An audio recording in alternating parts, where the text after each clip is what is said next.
Let's start with the big breaking update that is coming in. The peace talks between US and Iran, they have collapsed, and now we're learning as far as Iran is concerned, they are in no hurry to negotiate, and this is what their media is reporting, saying that ball is now in US's court.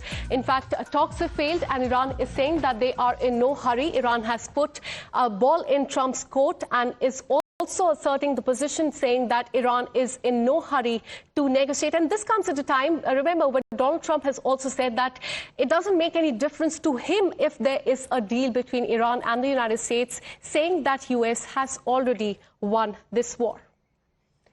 Let me go across and get you more perspective on this story. Go across to Ashok Sajanhar, a former diplomat, Ambassador Jeffrey Gunter, former diplomat, Richard Painter, former chief White House ethics lawyer for President George W. Bush, Sarah Claire, foreign policy analyst. Thank you so much to all of you to connecting with us, and we will come to you. Let me first go across to Irfan, who is joining us from Islamabad. Irfan, you've been tracking all the details as far as the meeting is concerned. Many people want to know what really went wrong as far as the negotiation is concerned, because there has been no agreement, no breakthrough as far as the peace talks between Iran and US are concerned. It's very unfortunate. I mean, there was a very short time. Both the sides, it seems, very aggressive, and they wanted to, present their draft to each other, and they have already, given their points. Like one side has given 10 points, another one has 15 points. But ultimately, which made the issue was that United States just set a red line that Iran should not develop any nuclear facility or related to any enrichment.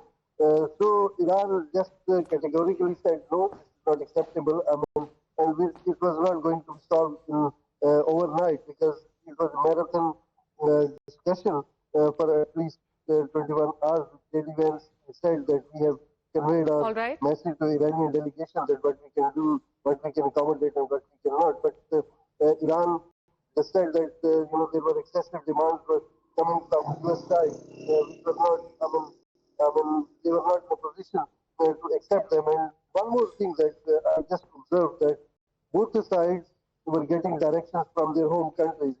J.D. Vance just mentioned in his press briefing that he spoke to President Trump like a dozen times, and Trump said, go ahead for a deal and just give your message and give our message to them, because we wanted to have a deal with them and do it with a good intention. And similarly, Iranian side, they said, they wanted to solve all the issues with U.S. delegation, but ultimately, unfortunately, it did not happen. But I believe both the sides, they will continue talks. And both the sides, they have given red lines to each other. And it was not, we know that it was not going to, solve, in a day or two. But it is a good sign that both the sides sat together after, like 4 decades. And J.D. Vance, he appreciated Pakistan's role, that the Prime Minister of Pakistan and Chief Martial Arts. All right, and that is very important, because this is what we're learning so far. Number one, that the peace talks between US and Iran, they have collapsed. Number two, the delegation that was led by J.D. Vance, Vice President of the United States, that has gone back to the United States. And number three, before leaving, he has made it quite clear that there will be a final offer on the table, and ball is in the court of Iran to really whether they want to accept that offer or not. Let me get you more perspective and go across to Ashok Sajanhar, former diplomat. So how do you assess the situation as far as Islamabad is concerned? Because the world was quite hopeful that there would be a breakthrough. Of course, there were friction points, be it Strait of Hormuz or be it other points as far as the negotiation are concerned. But there has been no breakthrough. The US delegation has gone back. Iranian delegation has made it quite clear that they are in no hurry to negotiate with the United States as far as the war is concerned. So how do you assess this situation? What do you think will happen in the next 1 week? Because we have one more week to go before that ceasefire, that window closes. Yes, thank you very much, Akansha, and thank you for having me.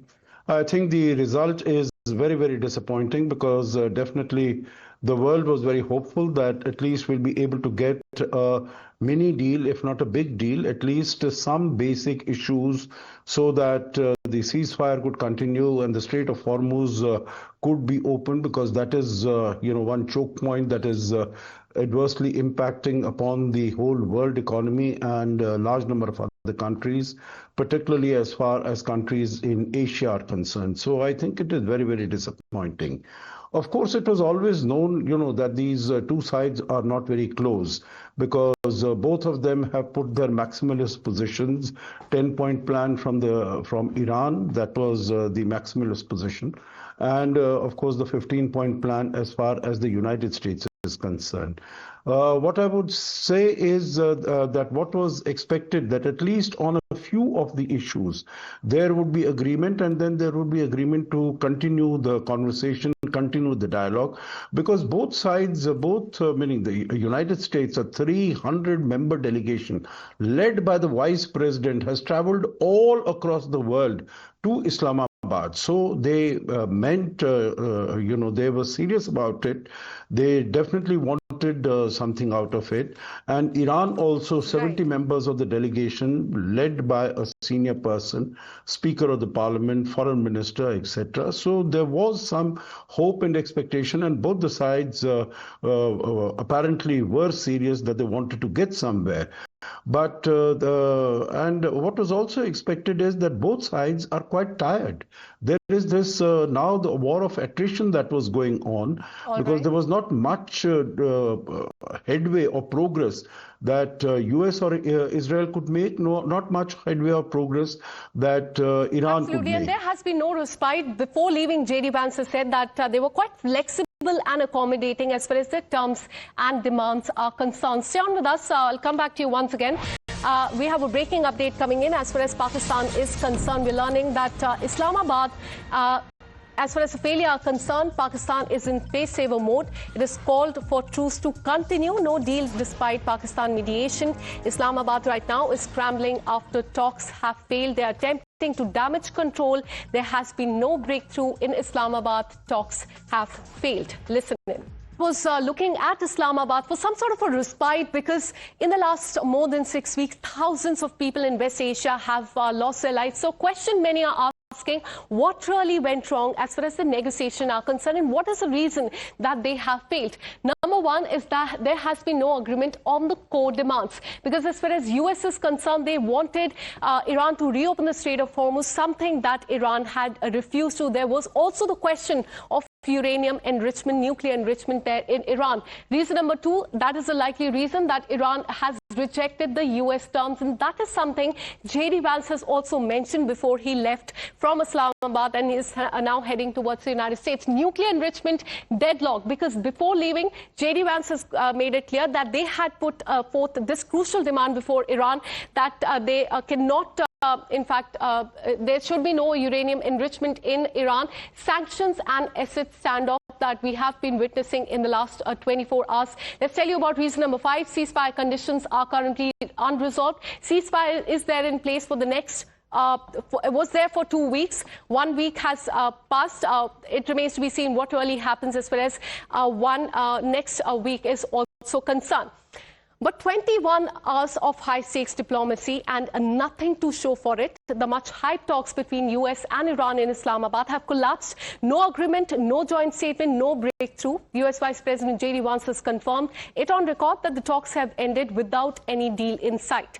According to US, in fact, a final and the best offer will be put on the table in just a few days from now. But Iran will have to choose whether to accept the terms or not. The United States has maintained that there are red lines in place, especially on preventing Iran from acquiring nuclear weapons. That remains non-negotiable as far as US is concerned. Listen in to what US Vice President J.D. Vance has to say.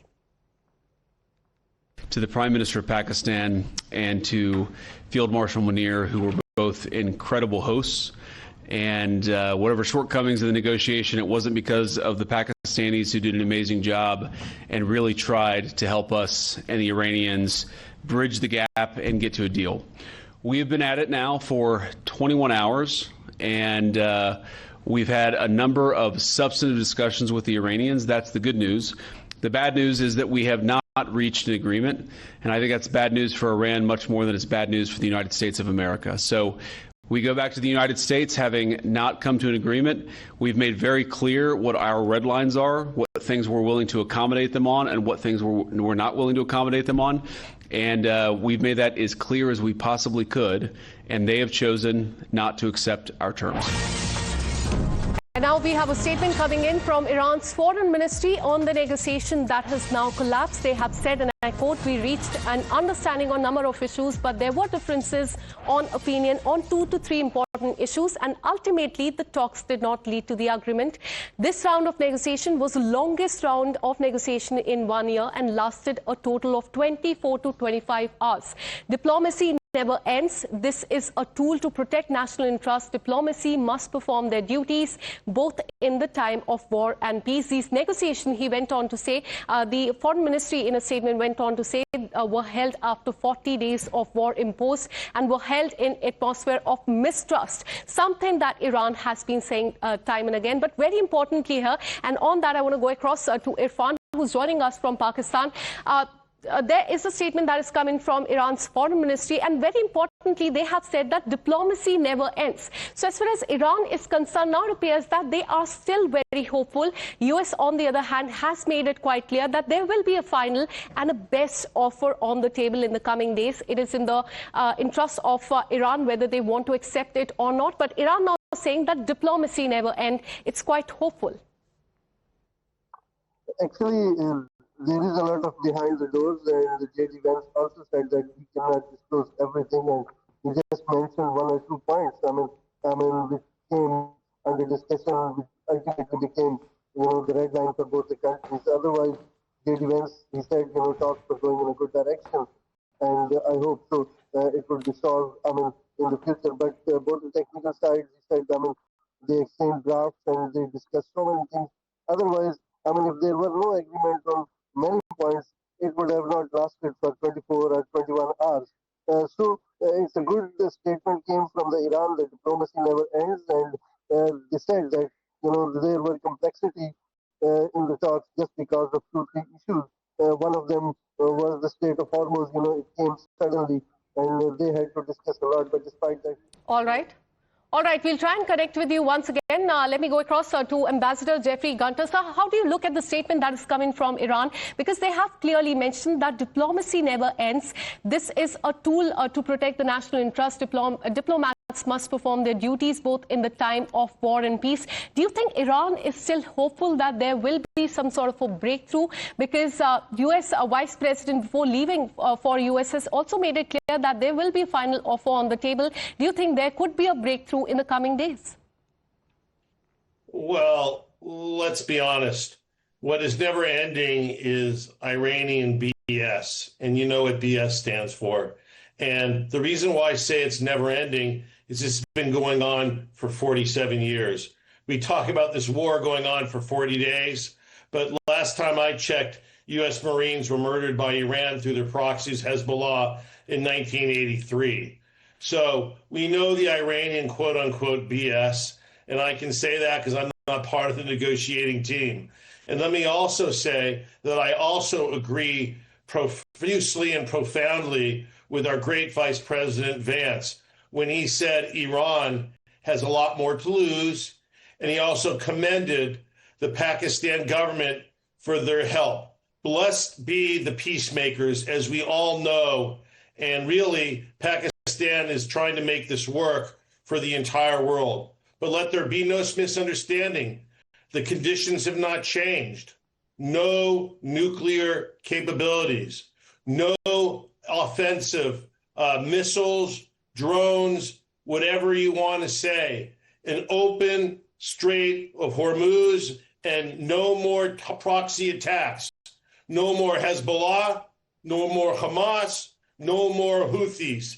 These are the core issues that America has, and they've been clear from the beginning.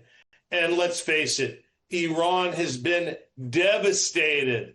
They've been destroyed. Their Air Force does not fly. Their Navy is at the bottom of the sea, and their missiles and their drones barely take off. And their infrastructure, their manufacturing ability to recreate, to manufacture their weapons has been destroyed. They do not have the cards, to quote my friend and our commander-in-chief, the greatest president we've ever had, Donald J. Trump. They do not have the cards. America has all the cards. And I promise you, the Iranian delegation that left Pakistan to go back to Iran will be looking over their shoulder the minute they get into Iranian territory and hoping they do not get droned. The pressure's on them. Open up the Strait of Hormuz. All right, and both the sides still now, they've not clearly elaborated on what really went wrong, what was the friction point. Many are asking what led to this and what will come next. Implication number one is many experts are also stating that ball is in Trump's court. So it remains to be seen what he really says. But let me tell you what he has said till now. He has said that it really doesn't make any difference to him whether the deal is made between Iran or and United States, because US already won the war. Implication number two is US could resume the strike. So that remains one of the possibility that experts are also hinting at, that there could be escalation in the coming days. There were few friction points, and that also includes Hormuz. That has come across as a point of friction. Whether there will be more escalation as far as Kark and Hormuz are concerned is something that remains to be seen. But as far as Hormuz is concerned, US has said that 2 naval missile destroyers have been sent in that key waterway to clear the mines laid out by IRGC there. Implication number 4 could be that a ceasefire is hanging by a thread, something that experts have been saying since day one, ever since the ceasefire announcement was made, that this is very fragile. Implication number 5 is region is basis for escalation. Now, that is something that remains to be seen, because a statement from Donald Trump is still awaited. J.D. Vance will go back and brief his president about what really happened there, what went wrong, and it remains to be seen whether there will be escalation in the coming days or not. And now we have another breaking update coming in. We are learning that as far as the Strait of Hormuz is concerned, U.S. forces have started mine clearance mission in the Strait of Hormuz.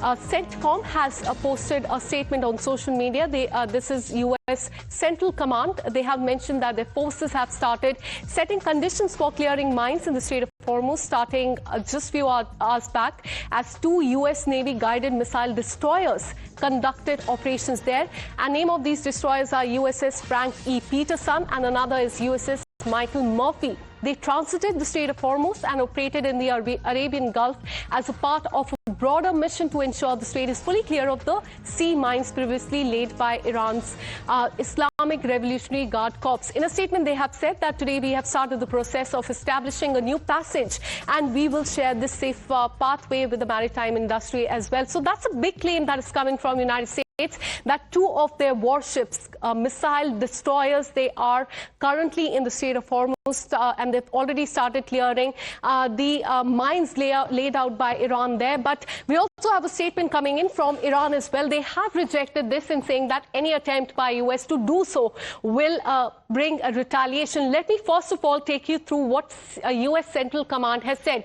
And why this is more important, we will go back to our reporters to get you more perspective. U.S. Central Command forces started setting conditions for clearing mines in the Strait of Hormuz. April 11th, as 2 U.S. Navy-guided missile destroyers conducted Operation USS Frank E. Peterson and USS Michael Murphy transited the Strait of Hormuz. And that is a big claim, because imagine 2 of the warships of USA have transited the Strait of Hormuz and operated in the Arabian Gulf as part of a broader mission to ensure the strait is fully clear of the sea mines previously laid by Iran's Islamic Revolutionary Guard Corps. Today, we have started the process of establishing a new passage, and we will share this safe pathway with the industry soon to encourage the free flow of commerce. So as far as US is concerned, their key objective as of now is to clear the Strait of Hormuz. But there is one issue. Issue is that Iran, as per US, has laid out mines in the Strait of Hormuz. And that is why now we are learning that US CENTCOM has said that USS Frank E. Peterson and USS Michael Murphy, these are two of in fact, warships that have been sent out there to clear mines. Let me go across to my colleague Srinjoy on that. Srinjoy, put this into perspective, because US is saying that mines have been laid out in the waterway, the key waterway that is Strait of Hormuz. And this is not the first time that they have mentioned it. It has been happening ever since the war has started. Now they're claiming that they have sent the warships in to clear the mines. Iran has rejected this. Well, it's the Central Command has enough warships, enough minesweepers to clear the Straits of Hormuz. There's no problem there.